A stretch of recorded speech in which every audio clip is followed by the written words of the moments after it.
नमस्कार, मैं सुभाष कुमार, आपका स्वागत है फिजिक्स के एक नए लेक्चर में। आज हम लोग देखेंगे बहुत ही इंपॉर्टेंट चीज। आज का हमारा सबसे पहला टॉपिक होगा विद्युत क्षेत्र क्या है। विद्युत क्षेत्र क्या, व्हाट इज इलेक्ट्रिक फील्ड।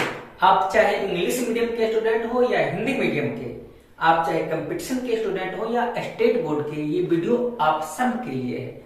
तो देखते रहिए। हमारा पहला टॉपिक होगा आज का विद्युत क्षेत्र क्या, व्हाट इज इलेक्ट्रिक फील्ड। दूसरा देखेंगे विद्युत क्षेत्र की तीव्रता यानी कि इलेक्ट्रिक फील्ड इंटेंसिटी, और इलेक्ट्रिक फील्ड इंटेंसिटी का हम लोग सूत्र देखेंगे, संकेत देखेंगे, ये कौन सी राशि अदिश या सदिश, और इसका बीमा भी सॉल्व करेंगे, formula, symbol, quantity and dimensions. तो चलिए हम लोग देखते हैं इसमें आगे क्या क्या चीजें हैं। तो सबसे पहले आज हम लोग विद्युत क्षेत्र की परिभाषा को समझेंगे। विद्युत क्षेत्र, इलेक्ट्रिक फील्ड, विद्युत क्षेत्र है क्या, व्हाट इज इलेक्ट्रिक फील्ड। तो पहले लिखी हुई डिफिनेशंस को देख लेते हैं, फिर उसको समझने की कोशिश करेंगे। तो परिभाषा में लिखा हुआ है किसी आवेश के चारों ओर का वह क्षेत्र, किसी आवेश के चारों ओर का एक क्षेत्र जिसमें अन्य आवेश, ये इंपॉर्टेंट पॉइंट है, जिसमें अन्य आवेश विद्युत बल का अनुभव करता है। चलिए इस चीज को समझते हैं थोड़ा सा। यहाँ पे ये क्या बोल रहा है कि कोई भी एक आवेश है, क्या है, एक आवेश। इसको हम अच्छे से एक्सप्लेन करते हैं। हाँ, ये रेड पेन लेते हैं। तो एक ये बैकग्राउंड पे व्हाइट कर लेते हैं। अब ठीक है, किसी एक आवेश को ले लीजिए, जैसे कि प्लस क्यू आवेश है, ये एक आवेश है, ठीक है। डेफिनेशन को समझते हैं। एक आवेश है, हम लोगों ने एक आवेश को मान लिया कि प्लस क्यू आवेश है। अब ये प्लस क्यू आवेश क्या करता है, अपने चारों तरफ एक क्षेत्र बना लेता है। मान लेते हैं कि ये चारों तरफ इस प्रकार से इसका ये क्षेत्र बन जाता है। डिफिनेशन के हिसाब से ये क्या बोल रहा है कि क्षेत्र बना लेता है चारों तरफ, और जिस क्षेत्र में किसी आवेश की चारों को वह क्षेत्र, ये एक क्षेत्र बना लिया चारों तरफ, जिसमें अन्य आवेश, ये इंपॉर्टेंट पॉइंट है, जिसमें अन्य आवेश यानी कि यदि किसी और आवेश को यदि हम लोग यहाँ पे लाते हैं, मान लीजिए कि वन आवेश को यहाँ पे लाए, तो क्या होता है, इसके साथ विद्युत बल का अनुभव करता है। मतलब इस आवेश के चारों तरफ एक क्षेत्र हम लोग मान लेते हैं, ये काल्पनिक क्षेत्र है, यानी कि ऐसा दिख जाता है, हम लोग को दिखता नहीं, ये काल्पनिक क्षेत्र है। किसी आवेश को किसी जगह पर रखने के बाद ये चारों तरफ एक क्षेत्र बना लेता है, जिसमें यदि किसी भी आवेश को लाइए, Q1 को लाइए, Q2 को लाइए, फिर -Q3 को लाते हैं, तो इन सभी आवेश पर एक बल लगता है। बल कौन सा, तो विद्युत बल। और विद्युत बल यानी कि विद्युत बल को हम लोग सॉल्व कर सकते हैं, दोनों के बीच में लगने वाले बल को कैसे सॉल्व कर सकते हैं, तो कूलम्ब के नियम के द्वारा, जो हम लोगों ने पिछले क्लास में पढ़ लिया है। तो उम्मीद है डेफिनेशन समझ में आ रही होगी। बस एक आवेश होता है, मान लीजिए कि कोई भी आवेश है, बस इस प्रकार से एक आवेश है। जैसे इस आवेश को हम लोग यहाँ पे रखते हैं, तो ये चारों तरफ अपना एक फील्ड बना लेता है, एक क्षेत्र बना लेता है, जिसमें दूसरा आवेश आता है तो उस पर बल लगता है। सिंपल सी बात है। और इसका डेफिनेशन आप इस प्रकार से याद कर सकते हैं, किसी आवेश के चारों ओर का वह क्षेत्र जिसमें अन्य आवेश, दूसरा कोई आवेश आए तो उस पर एक बल लगेगा। बल होगा कौन सा, विद्युत बल। और विद्युत बल का दो प्रकार के, आकर्षण या फिर प्रतिकर्षण। क्लियर है ना। अब इसको इंग्लिश में भी बोल सकते हैं definition, the field around any charge, यानी कि किसी आवेश के चारों ओर का क्षेत्र, the field around any charge in which जिसमें अदर चार्ज, यानी को जो दूसरा चार्ज आया है, फील्स इलेक्ट्रिक फोर्स, विद्युत बल का अनुभव करता है। अब ये डेफिनेशन आपको जरूर याद हो गई होगी। और हाँ, यदि आप इस चीज को देखते हैं, पढ़ते समझते, तो स्क्रीनशॉट जरूर कर लिया कीजिए, या फिर कॉपी किताब में नोट्स जरूर किया कीजिए, नहीं तो आपको समझ में नहीं आएगी। इसका डेफिनेशन भी आप लॉन्ग में बोलना चाहते हैं, लंबे तरीके से बोलना चाहते हैं, तो बोल सकते हैं एक्सप्लेन करके फुल्ली। किसी आवेश अथवा आवेशों की श्रृंखला, तो सिर्फ एक आवेश क्या विद्युत क्षेत्र बनाएगा, नहीं। यदि ढेर सारा आवेश रहे तो सब मिलकर के भी विद्युत क्षेत्र बना सकता है। इसलिए हम लोगों ने बोला है किसी आवेश अथवा आवेशों की श्रृंखला के चारों ओर का वह क्षेत्र, बिल्कुल इसी प्रकार से, जिसमें अन्य आवेश आकर्षण, यानी कि जिसमें अन्य आवेश को लाते हैं, तो आकर्षण या प्रतिकर्षण देखा दिख गया यहाँ पे। पिछली बार हम लोगों ने बोला था सिर्फ विद्युत बल, तो उसी का ही तो दो प्रकार होता है, आकर्षण बल, प्रतिकर्षण बल। तो उसी चीज को हम लोगों ने बोल दिया है, इसमें आकर्षण या प्रतिकर्षण बल का अनुभव करता है, क्या कहलाता है, विद्युत क्षेत्र। अब उम्मीद है आपको अच्छे से समझ में आ गई होगी। तो चलिए चलते हैं अगले पेज पे। अगले पेज में हम लोग देखेंगे विद्युत क्षेत्र की तीव्रता, इलेक्ट्रिक फील्ड इंटेंसिटी। ये बहुत ही भी आई है, इससे ऑब्जेक्टिव्स 2 मार्क्स 5 मार्क्स न्यूमेरिकल्स हर टाइप के क्वेश्चन आते हैं, चाहे आप किसी भी स्टेट बोर्ड से हो या फिर किसी कॉम्पिटिटिव एग्जाम के स्टूडेंट हो। तो ये विद्युत क्षेत्र की तीव्रता क्या है, इसको हम लोग समझेंगे। तो एक काम करते हैं, इसका पहले फॉर्मूला लिखते हैं, क्या कि इसके फॉर्मूला से हम लोगों को डेफिनेशन आसानी से समझ में आएगी। इसके फॉर्मूला से हम लोगों को इसका डेफिनेशन आसानी से समझ में आएगी। तो सबसे पहले हम लोग इसका फॉर्मूला समझते हैं, फॉर्मूला लिखते हैं इसको समझते हैं।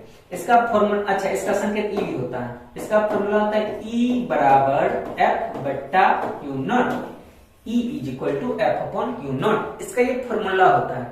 देखो फिजिक्स में ना डेफिनेशंस को रट्टा नहीं मारा जाता है, याद नहीं किया जाता, बस समझ लो। यदि किसी भी कॉन्सेप्ट को, किसी भी टॉपिक को आप समझते हो तो आप उसका डेफिनेशन आसानी से बना सकते हो। यहां पर ये फॉर्मूला बस याद रखने की जरूरत है। ये अच्छा ये है क्या, ये जो एफ है इसको हम लोग बोल सकते हैं विद्युत बल। ये विद्युत बल एफ जो है ये विद्युत बल है। और ये क्यू नॉट क्या है, क्यू नॉट परीक्षण आवेश है, जिसके बारे में अभी थोड़ी देर में हम लोग डिस्कस कर लेंगे। अभी बस इतना मान कर रखिए कि क्यू नॉट परीक्षण आवेश है, और परीक्षण आवेश की बस 2 ही पहचान होती है। चलिए थोड़ा सा एक्सप्लेन कर लेते हैं, थोड़ी सी एक्सप्लेन कर लेते हैं हम लोग ये क्यू नॉट के भी बारे में। ये जो क्यू नॉट है ये है परीक्षण आवेश। तो इसकी बस 2 ही डिफिनेशन से 2 ही पहचान है, 2 ही परिभाषा है कि इसका जो आवेश होगा वो धनात्मक होगा, पॉजिटिव आवेश होगा। इस पर जो आवेश होगा वो कैसा होगा, पॉजिटिव आवेश होगा। और इसका मैग्नीट्यूड, मैग्नीट्यूड यानी कि परिमाण, परिमाण इसका जो होगा वो होगा इकाई, और इकाई परिमाण होगा इसका, इकाई परिमाण। यदि आपसे कोई पूछे कि परीक्षण आवेश क्या है, what is test charge, test charge परीक्षण आवेश, तो आप बोल सकते हैं कि वैसा आवेश का जिस पे धनात्मक आवेश हो, जिसका परिमाण इकाई हो, ठीक है।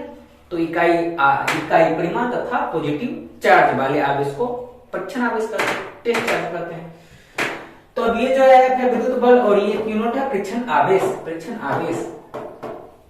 यदि आपको डेफिनेशन बिल्कुल याद नहीं हो पाती है, याद नहीं रह पाता है, तो इसका सिंपल सा डेफिनेशन आप ये बोल सकते हो कि विद्युत बल और परीक्षण आवेश के अनुपात को विद्युत क्षेत्र की तीव्रता कहते हैं। यदि आप ये भी बोलते हो तो कोई गलत नहीं कर सकता है, लेकिन हाँ थोड़ा सा अच्छा डेफिनेशन बनाएंगे। लेकिन फिलहाल ये तो समझ में आप लोगों को आ रही होगी कि विद्युत क्षेत्र की तीव्रता एक्चुअल में विद्युत बल और परीक्षण आवेश के अनुपात को कहते हैं। लेकिन इसका डेफिनेशन थोड़ा सा अच्छे भाषा में, अच्छी लैंग्वेज में बनाते हैं। डिफिनेशन लिखा हुआ है विद्युत क्षेत्र के किसी बिंदु पर। अच्छा जब हम लोग डिस्कस कर रहे हैं तो विद्युत क्षेत्र में ही होगा, विद्युत क्षेत्र होगा ही नहीं तो बल कहां से लगेगा। अब तुरंत हम लोगों ने पढ़ा था ना कि किसी विद्युत क्षेत्र में अन्य आवेश को लाने पर बल लगता है, तो वही बल है, ठीक। तो किसी विद्युत क्षेत्र के किसी बिंदु पर उस क्षेत्र की तीव्रता, हाँ ये डिफिनेशन की बात है, उस क्षेत्र की तीव्रता, क्षेत्र की तीव्रता उस बिंदु पर प्रति एकांक आवेश पर, प्रति एकांक आवेश का मतलब क्या हुआ, अभी हम लोगों ने बात किया था, ये परीक्षण आवेश, प्रति एकांक आवेश बोल सकते हैं परीक्षण आवेश को, लगने वाले बल के बराबर होता है। सिंपल सी चीज है, प्रति एकांक आवेश पर लगने वाले बल के बराबर होता है। तो आपको याद करना क्या है, प्रति एकांक आवेश पर लगने वाले बल, बस इतना छोटा सा चीज याद रखना है। इसका डेफिनेशन याद रखने के लिए प्रति एकांक आवेश पर लगने वाले बल याद हो जाएगी ना, प्रति एकांक आवेश पर लगने वाले बल, बस इतना सा चीज है। या फिर आपको बिल्कुल याद नहीं होते तो ये फॉर्मूला याद रखें और यहां से डेफिनेशन आप अपने हिसाब से क्रिएट कीजिए कि विद्युत बल यानी कि प्रति एकांक आवेश, ये प्रति एकांक आवेश बोल सकते हैं। या फिर प्रति एकांक आवेश भी याद नहीं रहता तो बोलिए परीक्षण आवेश, परीक्षण आवेश तो नहीं भूलिएगा ना, क्या कि क्यू नॉट परीक्षण आवेश है। परीक्षण आवेश पर लगने वाले बल को ऐसा बोल सकते हैं, या फिर परीक्षण आवेश पर लगने वाले विद्युत बल और परीक्षण आवेश के अनुपात को विद्युत क्षेत्र की तीव्रता कहते हैं। इसका एक और आसान भाषा में डिफिनेशन नहीं, इसके पहले अच्छा अंग्रेजी में भी डिफिनेशन है, तो अंग्रेजी में थोड़ा सा देख लेते हैं। फोर्स पर यूनिट चार्ज, वही तो देख रहे थे, प्रति एकांक आवेश पर लगने वाले बल यानी कि force per unit charge on any point of electric field, यानी कि विद्युत क्षेत्र के किसी बिंदु में, ठीक है, विद्युत क्षेत्र के किसी बिंदु में प्रति एकांक आवेश पर लगने वाले बल, वही चीज है, is called electric field intensity, विद्युत क्षेत्र की तीव्रता कहा जाता है। और इसका संकेत यानी कि सिंबल, इसको हम लोग संकेत सूचित करते हैं ई से, इसको हम लोग ई से सूचित करते हैं। और ये कौन सी राशि है, सदिश है। सदिश क्यों है, क्योंकि विद्युत क्षेत्र की तीव्रता इलेक्ट्रिक फील्ड इंटेंसिटी में परिमाण और दिशा दोनों चीजें होती है। सदिश राशि का मतलब ही है कि वैसी राशि जिसमें परिमाण और दिशा दोनों हो, जिसमें भी ये दोनों चीज, ये सदिश राशि हो। तो इसका स्क्रीनशॉट कर लेना है और हम लोग आगे बढ़ेंगे। तो इसका डेफिनेशन आप लोगों को याद रखना है, प्रत्येकांक कागज पर लगने वाले बल। ठीक है, आगे बढ़ते हैं हम लोग। और फॉर्मूला तो ओवरऑल क्या रखना है, E = F/Q0। हालांकि अगले पेज में फॉर्मूला आ जाएगा। हाँ, ये देखो फॉर्मूला तो आ ही गया। इसका फॉर्मूला E = F/Q0। अभी तुरंत हम लोग इसी को तैयार कर लेते हैं। E = F/Q0, जहां F क्या है, तो F है विद्युत बल, F विद्युत बल है। और ये जो Q0 है, ये Q0 क्या है, परीक्षण आवेश। परीक्षण आवेश और परीक्षण आवेश के बारे में दो ही बातें याद रखनी है कि परीक्षण आवेश पर जो चार्ज होता, जो आवेश होता, वो होता पॉजिटिव, धनात्मक, और इसका परिमाण इकाई होता है। पिछले पेज में हम लोगों ने देखा था। चलिए आपको दिखाते हैं। ये पिछले पेज में परीक्षण आवेश Q0, इसका जो आवेश होता है वो पॉजिटिव होता है, परिमाण इकाई होता है। ठीक है, इन चीजों को याद रखना है, परीक्षण आवेश को याद रखना है। विद्युत क्षेत्र की तीव्रता का डेफिनेशन अभी हम लोगों ने अच्छी तरीके से समझ लिया था कि प्रत्येकांक आवेश पे चाहे परीक्षण आवेश पर लगने वाले बल को ही विद्युत क्षेत्र की तीव्रता कहा जाता है। उसका फॉर्मूला E = F/Q0, जिसको आपको कभी नहीं भूलना है, जहां F बराबर क्या है, विद्युत बल, और Q0 परीक्षण आवेश। लेकिन जब हम लोग यहाँ पे F का मान रख देते हैं, F के बारे में हम लोग जानते हैं ना, विद्युत बल है।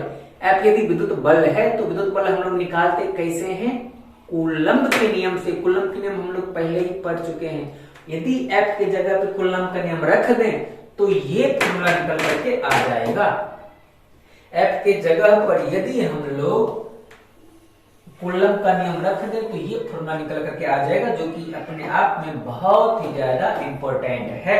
ये फॉर्मूला बहुत ज्यादा इंपॉर्टेंट है।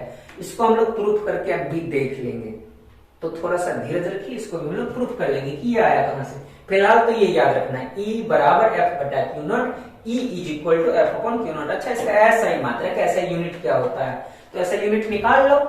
E = F/Q0 यानी कि F मतलब बल, बल का ऐसा मात्रक न्यूटन। हम लोग बचपन से ही जानते हैं, 7 8 क्लास हम लोग जानते हैं कि बल का ऐसा मात्रक न्यूटन होता है। और ये नीचे आवेश, आवेश का ऐसा मात्रक क्या होता है पता होना चाहिए। आवेश का खोज नहीं, सॉरी, हाँ, आवेश का खोज तो कोई और साइंटिस्ट किया था, लेकिन दो आवेश के बीच में लगने वाले बल का खोज किया था कूलम्ब।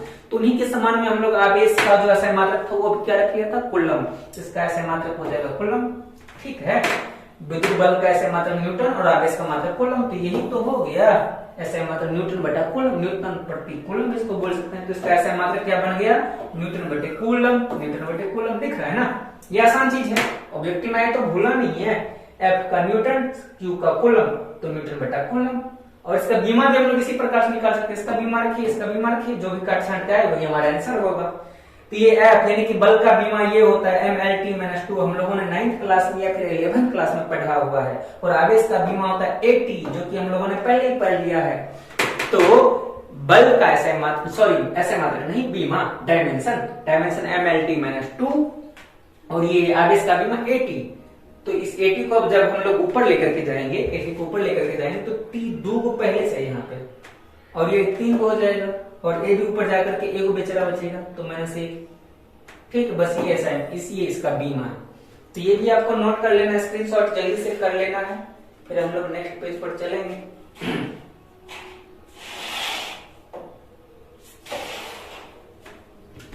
अब हम लोग क्या करेंगे, इस नेक्स्ट पेज में उसका फॉर्मूला प्रूफ कर लेते हैं। हम लोग फॉर्मूला प्रूफ करेंगे कि E बराबर जो आ गया था वो 1/4πε0 Q/r², 1/4πε0 Q/r², वो जो फॉर्मूला आया था वो कैसे आया था, कहां से आया, उस चीज को हम लोग समझते हैं। तो मान लेते हैं कि हम लोग अपने डेफिनेशन के हिसाब से मान लेते हैं कि यहाँ पे प्लस Q आवेश है, यहाँ पे प्लस Q आवेश है। ठीक, अब यदि ये प्लस Q आवेश है तो ये विद्युत क्षेत्र तो बनाएगा ही बनाएगा। तो इस प्रकार से मान लीजिए विद्युत क्षेत्र बना रहा है, तो यदि ये विद्युत क्षेत्र बना रहा है तो विद्युत क्षेत्र की तीव्रता भी होगी। और हम लोग को डेफिनेशन पता है कि प्रत्येकांक आवेश पे चाहे परीक्षण आवेश पर लगने वाले बल, मान लेते हैं कि ये यहां से इससे ये r दूरी पर हम लोगों ने परीक्षण आवेश को रख लिया, यही पर निकालना हम लोग को विद्युत क्षेत्र की तीव्रता का मान। ये जो प्लस Q आवेश है, इससे r दूरी पर हम लोगों ने परीक्षण आवेश को रख दिया, और यहाँ पर हम लोग निकालेंगे विद्युत क्षेत्र की तीव्रता का मान।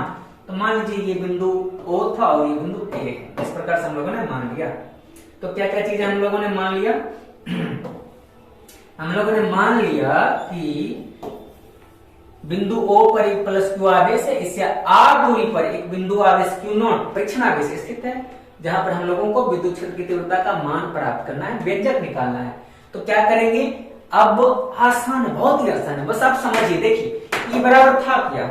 E बराबर क्या था? E बराबर था क्या? F बटा Q0 था ना। E बराबर F बटा Q0, तो F का मान निकालो, उसमें Q0 से भाग लगा दो, जो कुछ भी आएगा वही विद्युत क्षेत्र की तीव्रता होगा ना। तो लगाओ, निकालो, फिर देख किस बात की।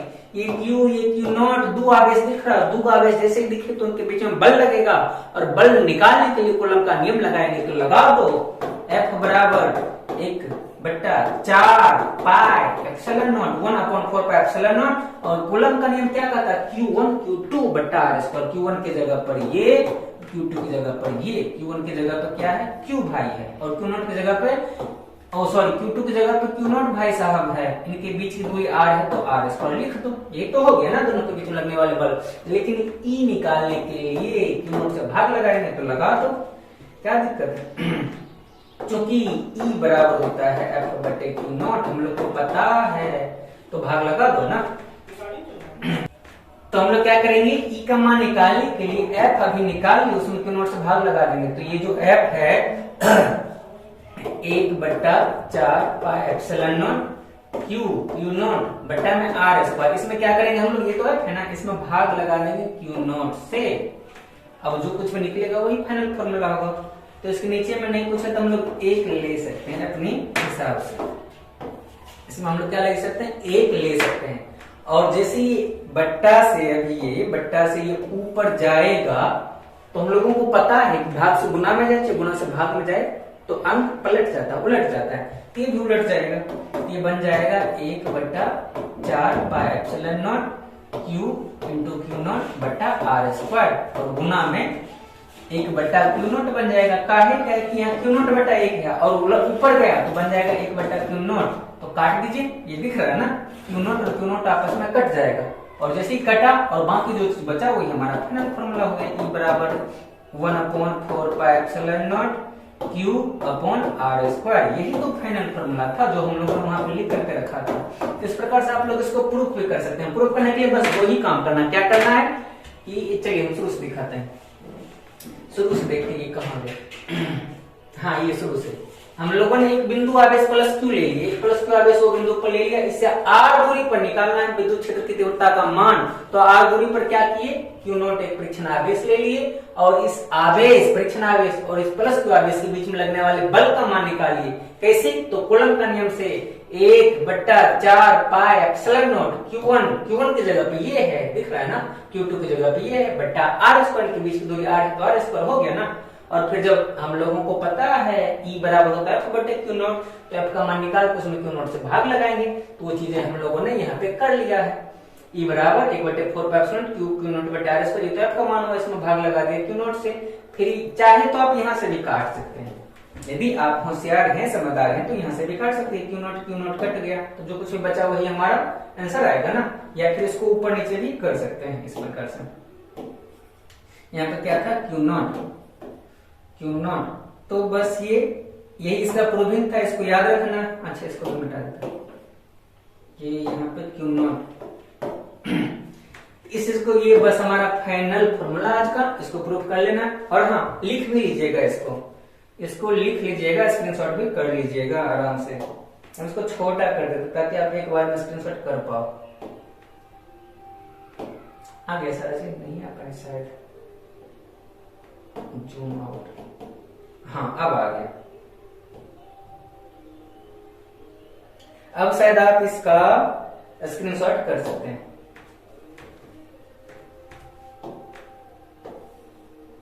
आप इसका जल्दी से स्क्रीनशॉट कर लीजिए और फिर अपने नोट्स में उतार लीजिएगा। ठीक है, तो आज में बस हम लोगों ने यही समझा कि विद्युत क्षेत्र क्या है। तो किसी आवेश की चारों तरफ एक क्षेत्र बन जाता है, जिसमें कि दूसरा आवेश आता है तो उसमें क्या होता है? बल लगता है। तो उसी क्षेत्र को विद्युत क्षेत्र कहते हैं। उसके बाद हम लोगों ने देखा था विद्युत क्षेत्र की तीव्रता। तो प्रत्येकांक आवेश पर लगने वाले बल, याद नहीं रहेगा इतना छोटा चीज, प्रत्येकांक आवेश पर लगने वाले बल को कहते हैं विद्युत क्षेत्र की तीव्रता। विद्युत क्षेत्र की तीव्रता का संकेत कौन चीज से सूचित करते हैं? ई से, कैपिटल ई से। और ये कौन सी राशि थी? सदिश राशि। क्यों? क्योंकि इसमें परिमाण दिशा दोनों था। उसके बाद क्या था? एसआई मात्रक। तो एसआई मात्रक ई बराबर एफ बटे क्यू नॉट। एफ का न्यूटन, नीचा में क्यू, क्यू का कूलम, तो हो गया ना न्यूटन बटे कूलम। इसका बीमा भी निकाले थे। बीमा कैसे? तो ऊपर में एफ, एफ का mlt माइनस 2, नीचे में आवेश, आवेश का at, mlt माइनस 2 में भाग लगा दो, 80 से निकल गया बीमा। उसके बाद एक और, हाँ ये एक और फॉर्मूला था, ये वाला फॉर्मूला बड़ा वाला, तो इसको भी हम लोगों ने प्रूफ कर लिया। इस प्रकार से प्रूफ करने के लिए भी बहुत ही सिंपल सा स्टेप था। प्लस क्यू से क्यू नॉट आर दूरी पर ले लिए, इन दोनों के बीच में लगने वाले बल निकाले, फिर जो बल निकला उसमें क्यू नॉट से भाग लगा दिए। जो कुछ भी आया वही हमारा फाइनल फॉर्मूला हुआ। तो इस प्रकार से मुबारक हो, आपने चीजों को सीख लिया है। तो आज के लिए इतना ही, मिलते हैं अगले वीडियो में, तब तक के लिए धन्यवाद।